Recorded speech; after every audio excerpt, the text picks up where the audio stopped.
Hey everyone, welcome back to our channel, and as you all can already guess that this is the painting we're going to make today using some watercolors in a very detailed way. So get ready with your painting supplies, and without wasting any time, let's get started with today's tutorial. So getting started, I have taken a cold press watercolor paper and I've taped it on all four sides, you can see, using some washi tapes. You can also use it, you can have masking tape, you can also use it.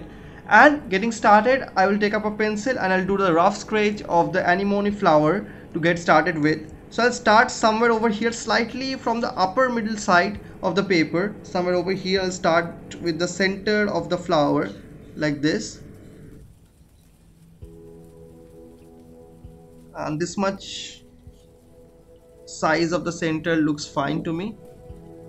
And I'll try to draw the petals. I'll try to draw the petals in a free-flowing form with a little bit of ups and downs like this. Like this, it comes down, fold over here like this, and then the extension comes from here, the another extension of the petal in this way with a little bit of fold. It connects. I'll erase off this portion and get it connected in a smooth way. So one petal is done. You can see I'm drawing very lightly. That is a very important point whenever you are doing watercolors. So another petal is going to come up from here in this way with a little bit of fold over here like this. I just connect in this way. I just make the fold a little bit more intense, I would like to say, in this way, and then with a slight fold it connects over here, and another inner fold in the petal like this. So I've done the second petal. Moving to the third one, I'm doing it pretty fast because I have been doing it for a long time right now. You have to move a little bit slower. Don't try to move in my pace, rather you go slow while drawing the petals. I just go for the third one from here, another one from here, and they will connect in this way, and with a little bit of fold over here like this. Another petal just behind it coming out from here. I'll just erase it a little bit.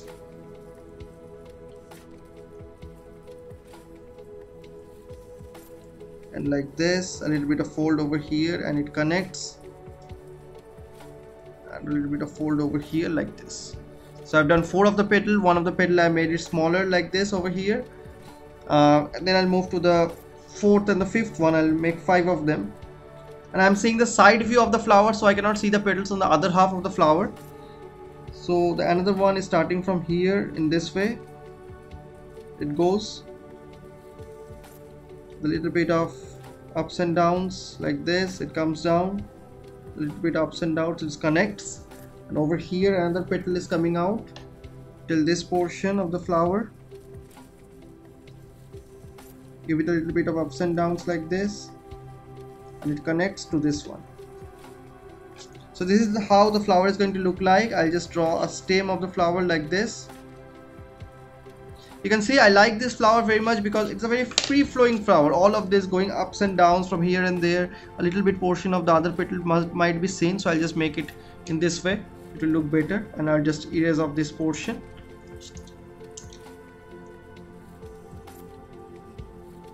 So you can just fix out 1 or 2 things which you like or don't like, erase out a little bit, and just add value to your perfection. Just one thing you have to keep in mind while you are doing this painting, that you have to cover up almost the whole paper with the single flower because we don't have any other object.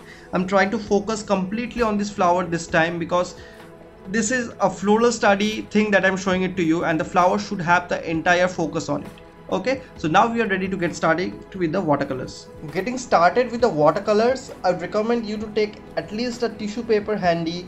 Keep a few different sizes of brushes handy like this, and along with that, also in terms of Indian brands, you can go with Camlin Artist watercolors, and also for the Brustro brand. Make sure if you're buying Camlin, this artist word needs to be mentioned because they sell student grade watercolors as well. I don't recommend using the student grade watercolor at all. And if you're watching from somewhere out of India, I would suggest you to take some colors of Senilier or Nevskaya White Knights, which are very nice brands. You can start off with them. So initially I'm keeping all those things aside, and let's get started. Initially I'll start off with the background. I'll put some nice colors in the background to start with, and then I'll move into the flower. For the background coloring, there is no such restriction. Go as you like. but use some darker version of color because the flower is going to be with a light color. So I will take some cobalt blue color, I'll take some sap green color, I will take some purple color, and also some burnt sienna to start with. So I'm taking up a medium size brush to start with. This is a size 4 of brush stroke. So getting started, I'll take some water. We'll put some water along the edges of the flower. Make sure the water doesn't leaks into the flower much. Try to avoid leaking of the water into the flower. That is something we'll always try to avoid. And water dries up quickly, so we will try to go one side at a time, then move to the other side. So I'm just starting off with the right side, adding some water. Add a nice quantity of water, don't add a little bit of water.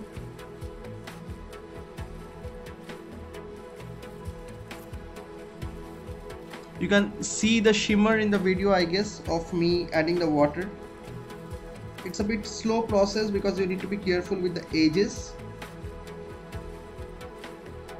So now that I've applied the water all over from here to here, I will maybe start off with the mixture of green, cobalt blue over here, green and cobalt blue over here, making the color a bit darker like this. And you can see the color is spreading out in this way.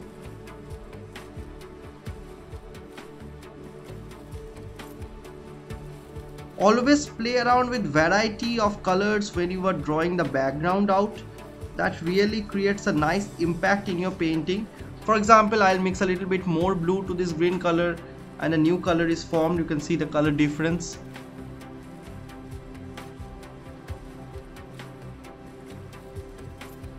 You can mix some other colors as well. For example, I can mix a little bit of vermilion from here and add it over here. So you can just play around with the variety of colors. Make sure the background is wet so that all these colors can mix and match and form an effect as if the background is all off focused kind of a thing. So you can see nice variety of colors in the background. If you want to go for some brighter shades, you may feel like adding a little bit of yellow mixture to get a color like this, yellow and green mixture to get a brighter version of color like this. Don't use too much of bright version of color because we mostly prefer a dull background over here. The reason being that the flower needs to pop out, not the background. But sometimes adding a bit of this vermilion tone or a little bit of lighter green tones just breaks the monotony. That's what I prefer to use. So be a little bit careful over this area. Very precisely try to do it. You can see the background is very dark. I will just stop a bit over here because after this I don't have any water applied. So I'll just completely wash off my brush from this section. Let's try to drag the paint along like this and try to apply some water on the left side of the paper as well.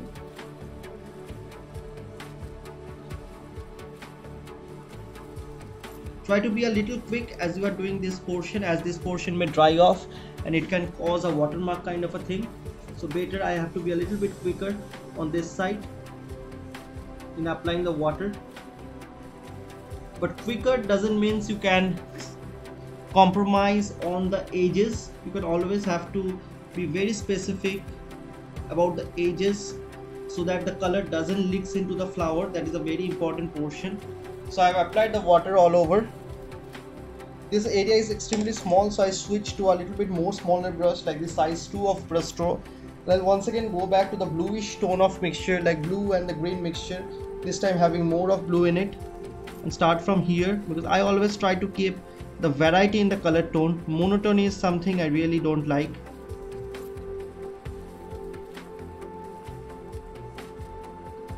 Like this. Now I'll mix a little bit more green. You can see the colors are spreading out. If you have a moist or wet background, it will be very easy for you to mix up the color. If you have a very rigid kind of a background which is completely dry or something like that, it will be very difficult for all this color to mix up.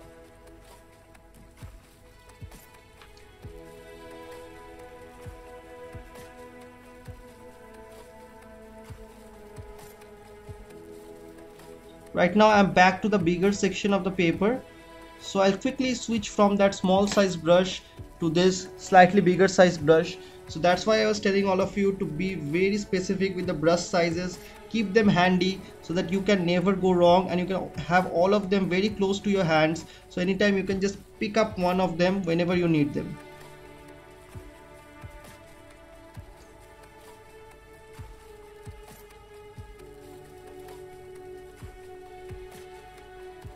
I'm really close to the stem of the plant, so over here I'll try to be a little bit careful with my brush.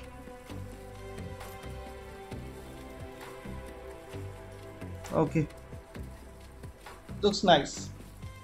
It looks very easy to do the background, but try to be very careful with two things: applying the water very quickly and applying the color so that it doesn't leak into the flower. But before we start off and move to anything further over here, I will have to stop for some time or use a hair dryer right now to get this entire area dried off before we can start off the flower, because just putting our hand somewhere over here while we are painting will spoil the lower half completely. So we will have to wait right now. So I'm just pausing the video for some time as this portion is drying off. Then I'll just turn it on as I'm starting off with the main section of the flower. This is how it looks after completely drying off. You can see all the variations in the color is quite visible, which gives us an effect as if there are some objects in the background but they're quite blurred out. Now getting started with the petals, we'll try to use the smallest size of brush that we are having. I'll try to use the size 0 of brush stroke. I also have a nice brush which I really like to use. This is the size 0 of raffle. This is also my favorite one, I would like to say. So better I'll just start off with the raffle one, but you can also use the brush stroke. So initially I'll take up some purple color. You can also make your own purple tone by mixing some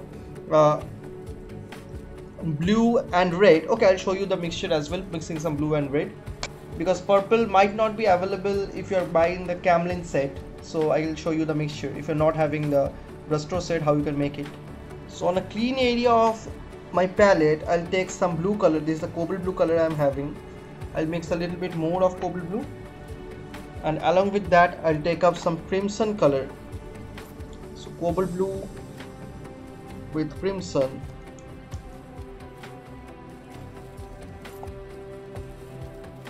Will give you a color looking like this. You can see it's a slightly different color than this one, but kind of similar as well.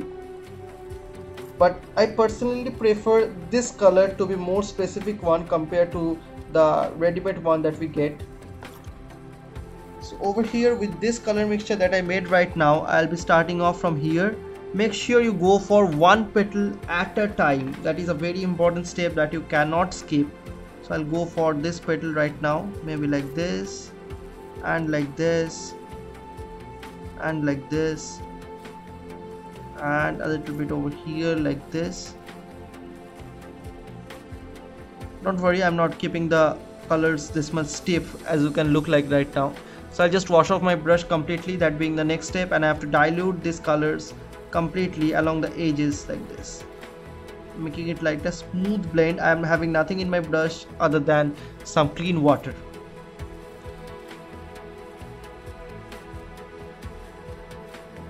The blend should be very smooth, like you can see over here. Even if your color leaks out a little bit in the background, we have a very dark background, so it won't matter much. This thing needs to be repeated in almost all of the petals, but in a different way. All the petals are not same. So I'll just you can see I haven't used a lot of water, so it dried off pretty quickly. Once again I'll take the same color and I will try to draw a little bit of detailing to this petal like this. See, it is not spreading up that much, it is slightly spreading, the color mixture. So I'll just try to make a little bit of lines and everything over here initially like this. You can see lines that I'm trying to do right now. They're not very dark but visible.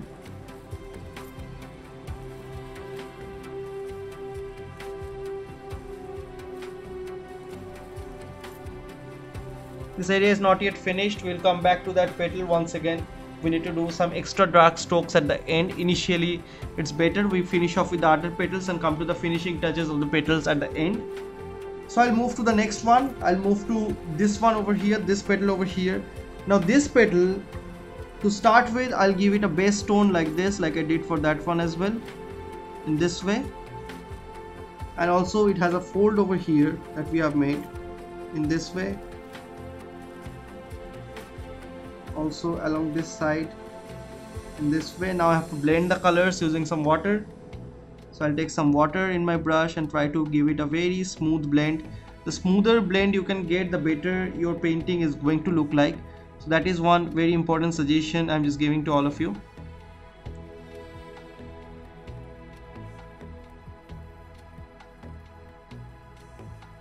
So like this, very smooth blend.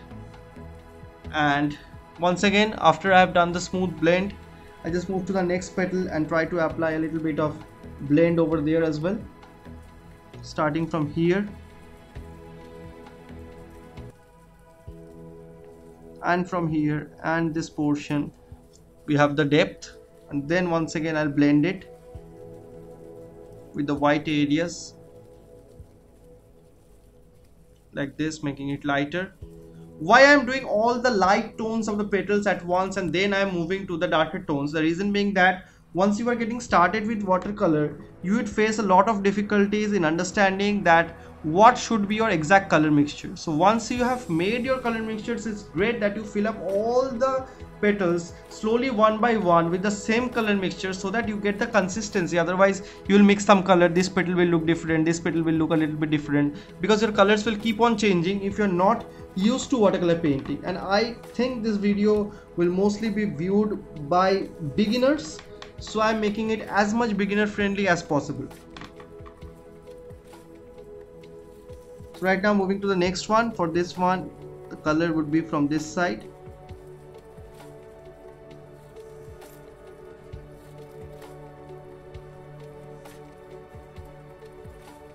Like this, and I'll just wash off.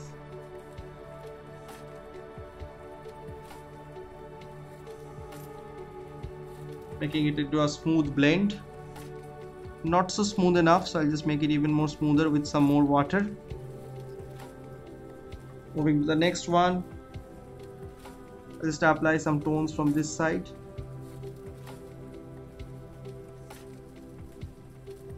Also over here on this side. Then some water. Once again, the repetition of the same process. Sounds a bit monotonous, the same process being repeated, but we have 5 petals over here, I guess, or 6 petals over here. They should be similar to one another. That's also a very important aspect when you are just trying to do any kind of this kind of floral paintings. So repetitions will be there.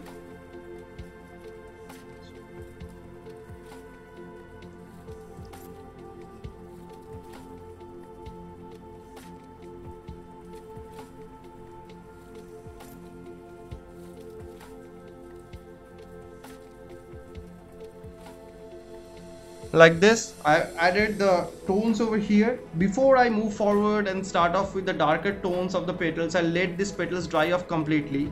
Till then, what I can do, I missed out a small portion, that is this one. Okay, it has been covered. I will just do something to the center of the petal over here. I'll be adding a bit of this yellow ochre color.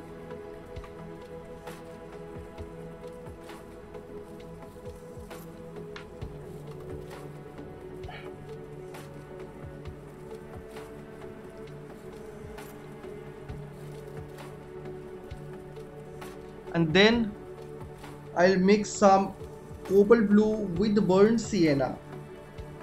Burnt sienna or brown color in simple words. Cobalt blue with burnt sienna, and I'll apply that dark brown color just below it like this. So though both of them can blend well, the upper portion being lighter and the lower portion being darker.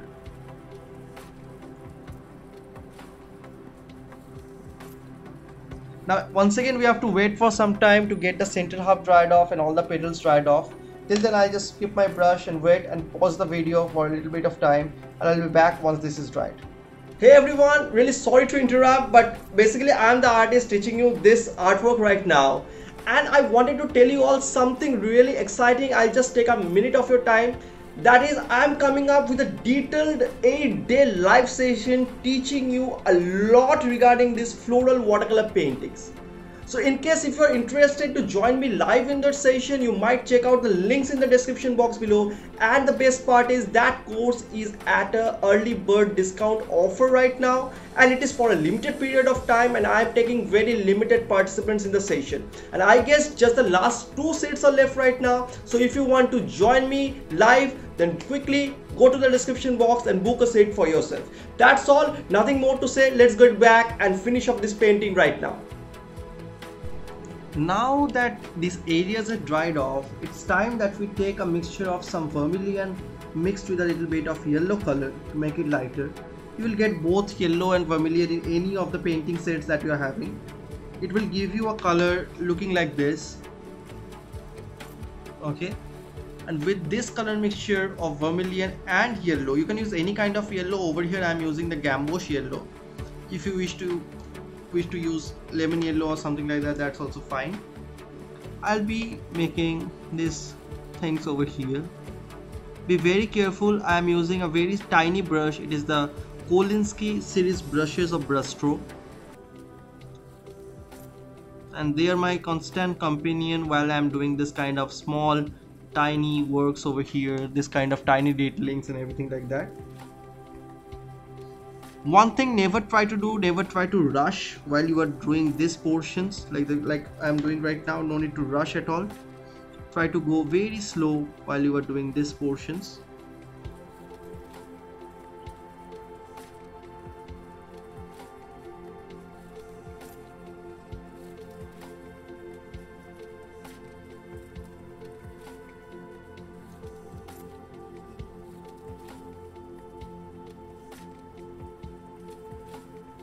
Nothing much to say over here, that's why I'm not talking. So you just carry on doing the same thing over here all around the center half.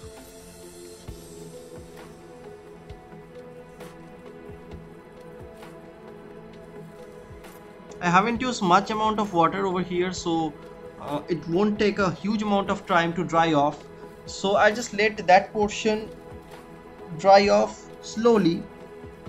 Until then, what I can do, I will just go back and try to finish off with the petals. For the petals also, this is the same brush that I'll be using, and the color I'll be using would be the mixture of this cobalt blue and the crimson color like I mentioned earlier.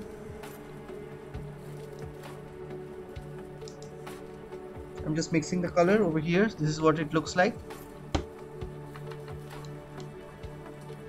So with this mixture, we'll try to apply a few lines over here like this.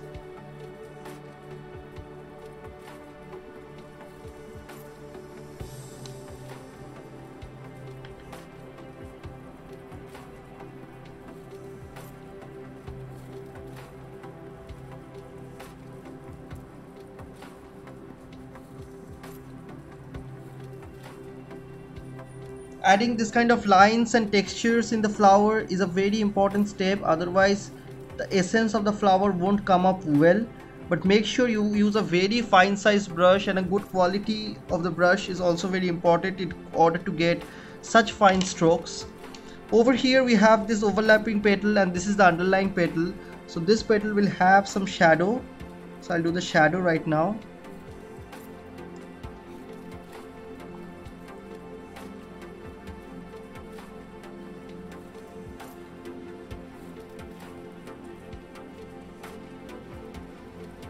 Since the edges of the petal has some ups and downs, you can see the edges of the shadows are also having some ups and downs. This is something, a very small detail, but if you can do it in this way, it will give you a very natural output. Like this. Now coming to this portion, to the tip of the petal, it is also having a bit of shadows like this, and I will be diluting the shadow. Not so much like I did in the first step, but a little bit. Along with that, this edge of the flower is also going to have a little bit of depth. like this, and I'll just smudge it in this way. I'm mixing a few more colors, like it's the same color but I need it in greater quantity right now, as I have to cover up a bigger space of shadow for this petal over here. I've seen many of my students in the session getting afraid to apply the shadows because they think it might ruin their picture, but no need to think in that way. Don't be afraid to do any kind of painting. The more you make mistakes, you will learn from them. So try to experiment and try to explore the medium in as much depth as possible.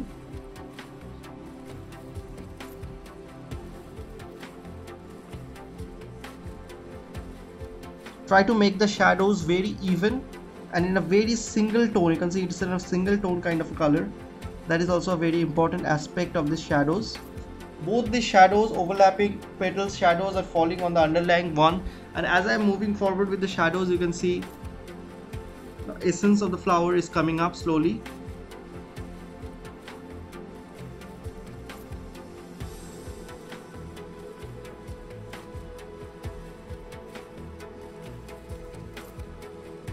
The ups and downs in the shadows is something you have to observe because that plays a vital role over here.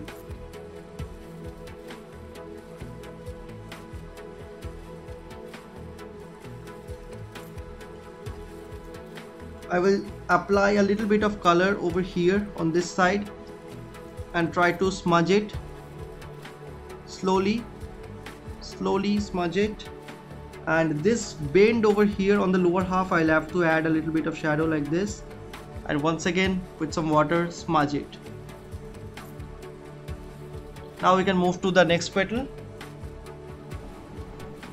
The color mixture remaining the same in all of the petals. The consistency is a very important step. Moving to the next petal, I'll start off from the edges of this one. Only I'm applying the dark color to the upper section of this one, and with a little bit of water in my brush I'll try to dilute the edges a little bit as well. It will add a nice amount of softness in the shadow that has been formed in this area. I add a little bit more color and once again I'll just dilute it. So you can see I'm playing around with very tiny amounts of detailing, and that is what will make the flower look very much realistic, and you can already see the essence coming up on the right side. On the left side from here I'll be applying a little bit of tone, little bit of dark tone basically this way, and then I'll be washing off my brush and I'll be dragging the paint all along like this.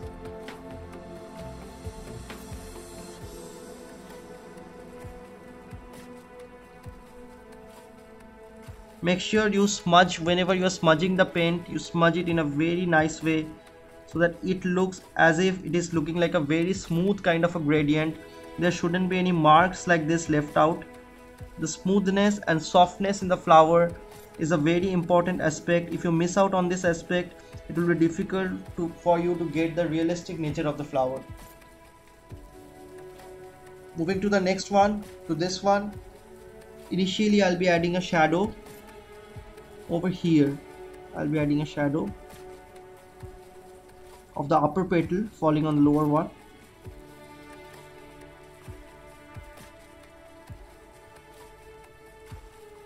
Like this. The next step being adding a little bit of folds in the petals like this and like this, and you can just extend the lines with some water like this, a little bit more maybe over here. Don't overdo, but a little bit would be fine.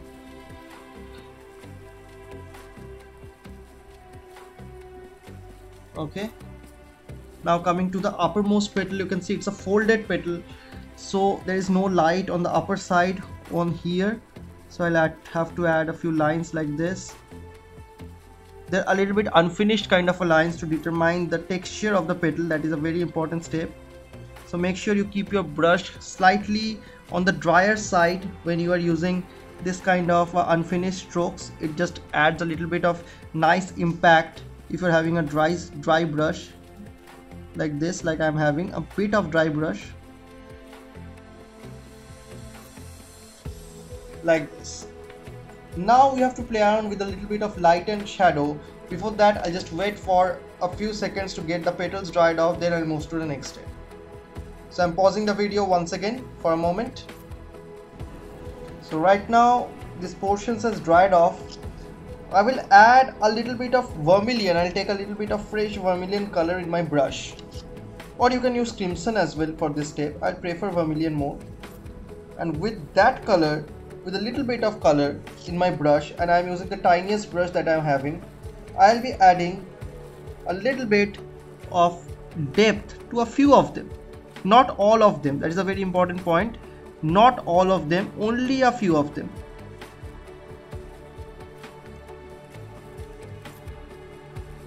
And this time the color I'm using is a bit darker, you can see that, like this. Then I will go back to the same vermilion, crimson and cobalt blue mixture, the violet color. I have to go back to it once again. This color has a very important role in this overall painting, and I'll have to draw the lines that are connecting this small dot like structures to the main flower, or to the center of the flower to be specific.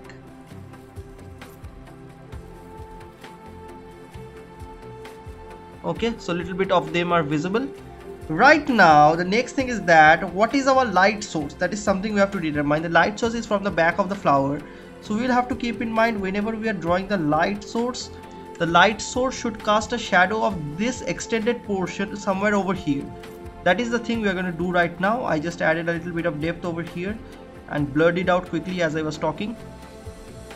So right now is the time that we have to move for that portion, but before that the folds are really not catching my eyes. They don't look realistic in my eyes, so I'm just adding one step of extra detail to them like this, adding a little bit of tone to the upper half of this folds and diluting them with a little bit of slightest amount of water. I always like to work in precision, like going for each and every detail as much as I can. So after finishing of the painting, it gives me a nice amount of satisfaction that I have put in all the efforts. But before moving into the shadow, this portion is slightly wet, so I'll just do one small step. That this portion I have kept it white till now. Instead, I'll take a little bit of sap green color in a very watery form and apply it to this portion in this way, covering it up. I have to use another layer of color over this green portion, but once this area dried off, I can just do that, not before that. Till then, what we can do, I'll take up another small size brush like this one, and I will do the shadows over here. So for the shadows, the same mixture, it is a mixture of blue and crimson, and that is the one that we'll be taking. I'm keeping on mixing the color over here, and with this mixture, be very careful while you are doing the shadows, because these structures are like small structures like this, so you have to give very fine lines. If you're not giving fine lines, it will look very strange on the flower, as people should understand that this is the shadow that is being cast by this objects on the top. Otherwise it doesn't make sense, of course.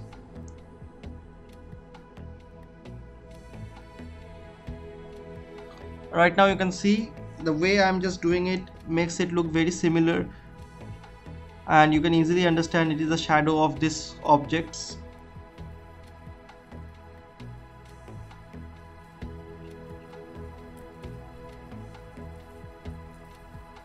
Like this. Also, along with that, as we are done with the shadow of these portions, I'll just add a little bit of depth here and there.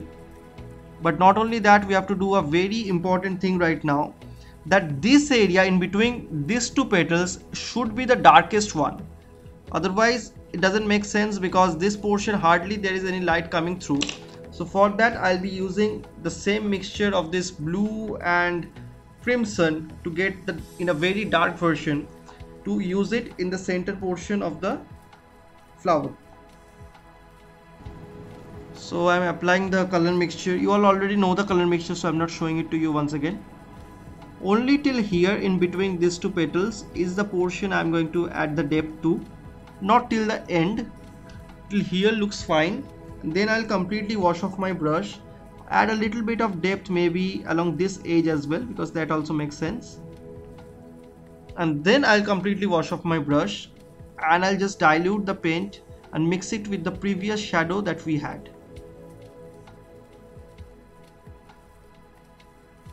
That gives the overall painting the nice outlook of light and shadow.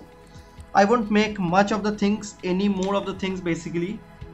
One or two finishing touches, like adding one or two lines like this in the flower petals, and also diluting them a bit with some water. Both are very important steps.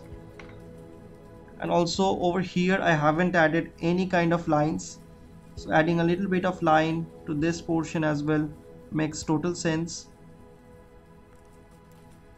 like this. I won't keep it that much rigid, instead I'll just dilute it slowly with a little bit of water.